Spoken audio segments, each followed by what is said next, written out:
E eu tô aqui pra falar de Capitão América Admirável Mundo Novo, o novo filme da Marvel Studios. E eu tenho uma boa e uma má notícia pra você. Qual que você quer ouvir primeiro? Tá, eu li sua mente e você quer saber primeiro a boa notícia. A boa notícia é que esse filme é menos pior do que andaram contando por aí.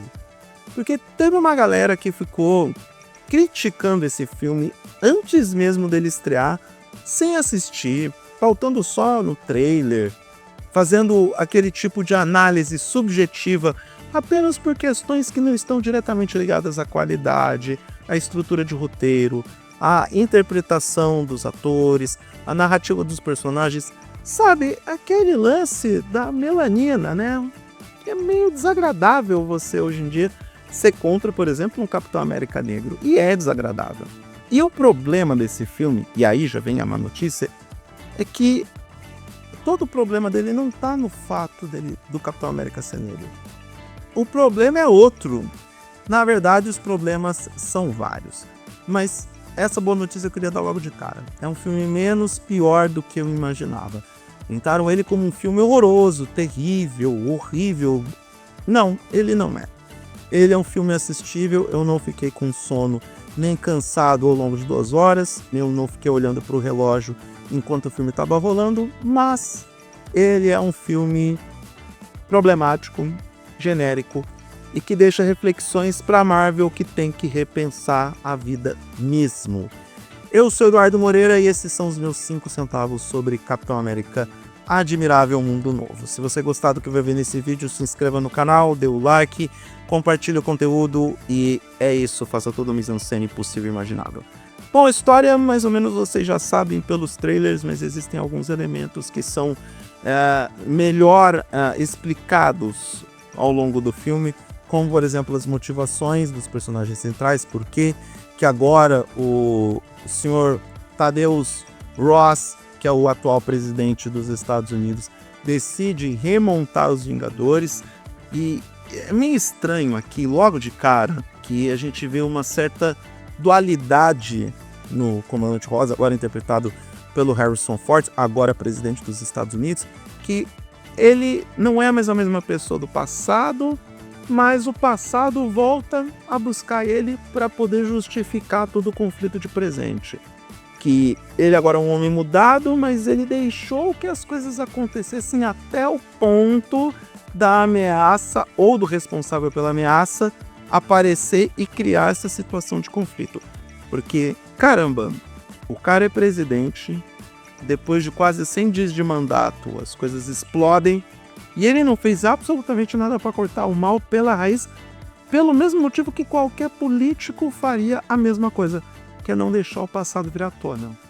E as motivações pessoais do Ross para fazer tudo o que fez, e inclusive para se justificar que ele não é mais a mesma pessoa para conquistar ou reconquistar a filha, é totalmente pessoal, não tem nada a ver com a nação, não tem nada a ver com a segurança do mundo, não tem nada a ver também com a exploração do Adamantium, um elemento que é jogado de paraquedas no MCU para justificar a Ilha Celestial, que, como várias e várias pessoas já pontuaram, a Ilha dos Celestiais apareceu do nada no MCU. A única explicação válida para a Ilha Celestial só ser explorada agora é que ela apareceu depois do blip. Ou melhor, depois de todo mundo voltar do blip. Teve o estalo de Thanos que desapareceu a metade do universo. E quando o Hulk, né, o Bruce Banner, ele dá o estalo para trazer todo mundo de volta, trouxe como bônus a Ilha do Shammut.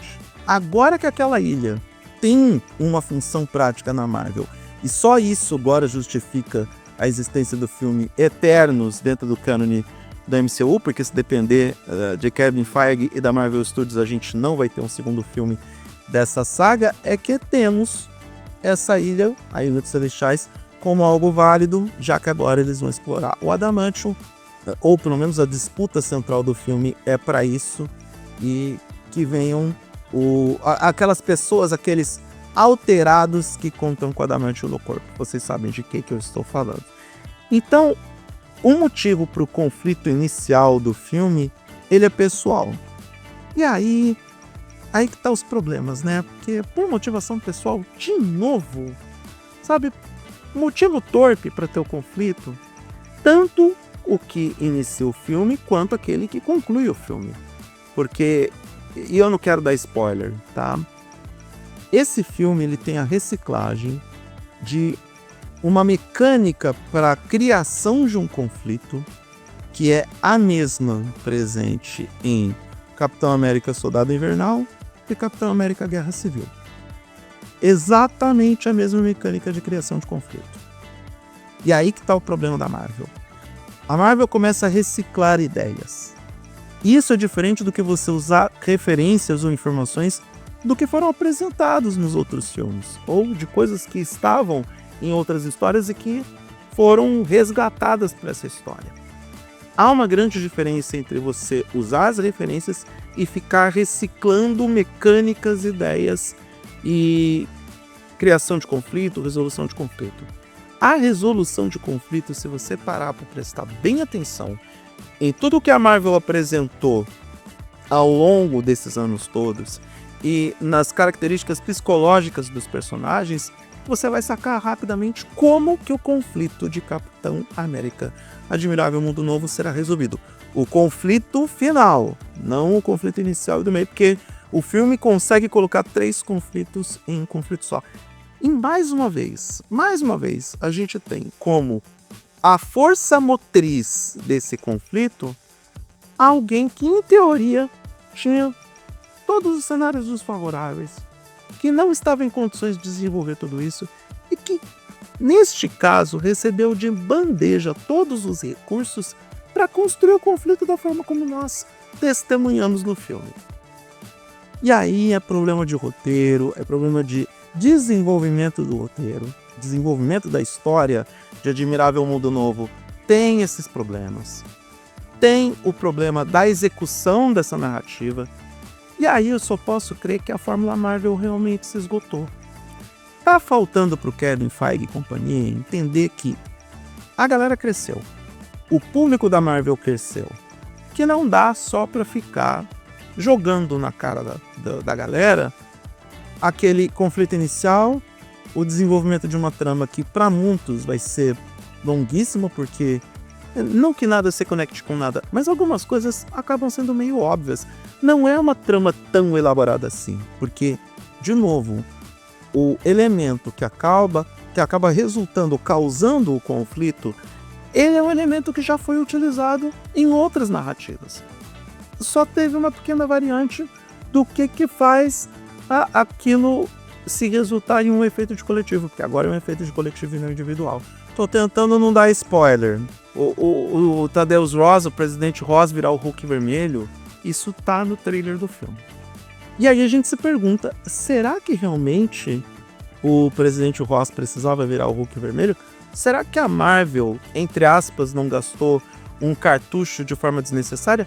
Porque até mesmo o surgimento do Hulk vermelho e a motivação que o Hulk vermelho tem para se fazer presente, ela é meio torpe, um pouco desconectada com o conflito central. Parece que a gente tem um problema aqui numa página e o outro problema em outra página que não tem conexão. É tudo descolado. E apesar de ter um sentido, uma razão de ser, só que é o tal negócio. Problema de roteiro de novo, porque é um roteiro didático. Ele é um roteiro tão didático que ele é expositivo. As falas são expositivas. O personagem está lá, antes de fazer uma coisa, ele faz essa coisa. Ele fala o que vai fazer. Antes de fazer, ele fala o que vai fazer. Antes de acontecer, você se pergunta. Teve momentos que literalmente eu perguntei, mas como é que ele conseguiu isso? Sendo que ele está nessa situação. Aí vai o personagem central e faz a mesma pergunta que o espectador, mais atento, fez segundos antes. E aí que tá o problema. É um roteiro que não te surpreende. É um roteiro que não te causa um impacto. Não tem um grande plot twist na trama. E, insisto, é uma reciclagem de ideias que já foram apresentadas.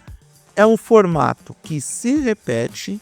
E aí a gente vê a diferença, por exemplo, de Deadpool e Wolverine, que tem um controle criativo completamente diferente, que foge completamente do padrão do Marvel Studios, que é um filme independente, um standalone completo, que não está diretamente ou obrigatoriamente conectado com uma história que neste momento está completamente perdida.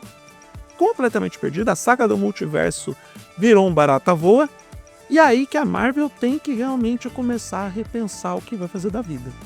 Porque precisa de uma reinvenção de forma. Olha, dá uma olhada no que o James Gunn deixou com Guardiões da Galáxia Volume 3. Dá uma olhada com Deadpool e Wolverine. O quão fora da curva esse filme é. A esperança de muita gente, muitos, mas não todos, porque tem aquela galera que vai desconfiar que tudo vai dar errado, é que Thunderbolts em maio seja um ponto fora da curva. Mas mesmo assim, a impressão que fica é que a Marvel caiu no mais do mesmo e que agora a gente vai ter esses filmes padrão até o fim da saga do multiverso. Infelizmente, ou a Marvel se reinventa drasticamente, ou a Marvel revê conceitos e vê o que pode aprender com os filmes que deram certo e que são pontos fora desse padrão, fora da caixa, do quadradinho Marvel que funcionou durante muito tempo, ou vai virar uma DC. Vai virar uma DC Studios. E tudo isso porque a missão da Marvel fica mais complicada a partir de agora, porque o James Gunn tá aí no controle da DC Studios, ou DCU, chame do que quiser, e vem com Superman mais ou menos na mesma época que a estreia do Thunderbolts, ou no intervalo entre Thunderbolts e Quarteto Fantástico. Gente, eu assisto os filmes da Marvel desde os meus 28, 29 anos de idade, desde 2008 com o primeiro Homem de Ferro. O filme Capitão América Admirável Mundo Novo funcionaria em 2015. Para vocês sentirem o nível de localização que eu estou colocando essa obra. Levando em consideração que Vingadores Guerra Infinita e Vingadores Ultimato foram antes de 2020.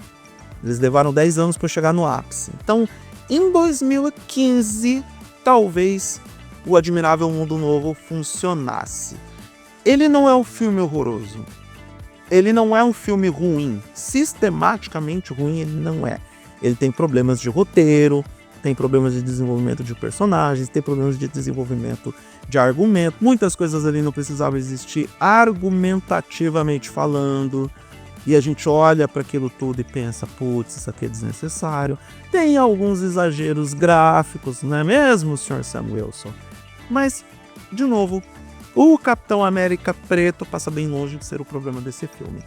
E sim, se você tiver uma enorme boa vontade, você vai passar pelas 2 horas do filme sem ficar olhando no relógio para ver quanto que acaba. Só que é o tal negócio. A barra da Marvel subiu alto demais. E quando você sobe a barra muito alto, você tem que manter, não digo a barra no mesmo nível, mas pelo menos dentro de um limite aceitável. E as pessoas serão mais exigentes com o passar do tempo com essas histórias. De novo, eu comecei a ver essas histórias com 28, 29 anos. Agora eu tenho 46. Ao longo desse tempo todo, ao longo desses 17 anos, eu cresci, amadureci, aprendi muita coisa, vi outras coisas da vida, passei por um processo de evolução que qualquer coisa nesse mundo passa. Tudo passa por um processo de evolução. Algumas pessoas não evoluem, eu sei, mas tudo nessa vida evolui. As pessoas mudam, as pessoas se transformam em outras pessoas. A minha visão de 29 anos era bem menos exigente do que a de 46. O meu olhar para cinema com 29 anos era bem menos exigente do que esse de 46. Então a Marvel precisa entender que o seu público cresceu e amadureceu. E precisa entregar histórias mais conectadas com este público que cresceu vendo a Marvel se tornar o que é hoje. Porque até mesmo para conquistar novos públicos, até mesmo para conquistar o adolescente de 14, 15 anos, é preciso entregar mais nos argumentos, no desenvolvimento de trama, no psicológico dos personagens. Ficar com essa ideia de que você vai entregar uma história onde você tem o herói central, uma trama política no meio do caminho que não se conecta com começo e fim, quer dizer, parcialmente não se conecta, porque no final das contas, no terceiro ato, você vai ter uma grande ameaça destruindo metade de uma cidade, e aí o herói tentando salvar essa ameaça, a gente sabe que o herói vence. a gente sabe que o herói vence.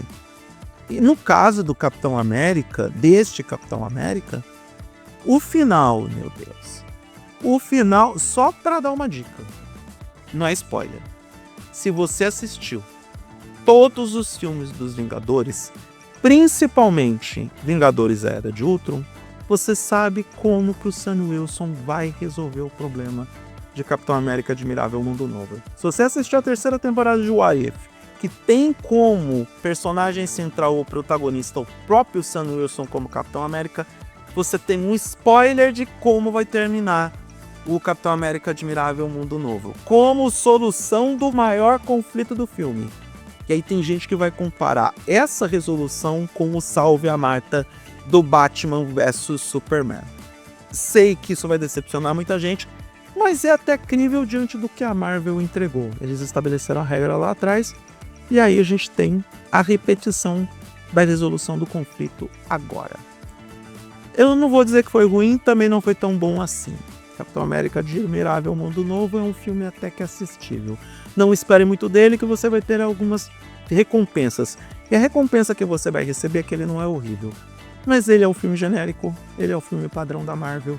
Ele é o filme padrão da Marvel média. Média abaixo da média. Ele não é pior que Homem-Formiga Vespa Quantumania, por exemplo.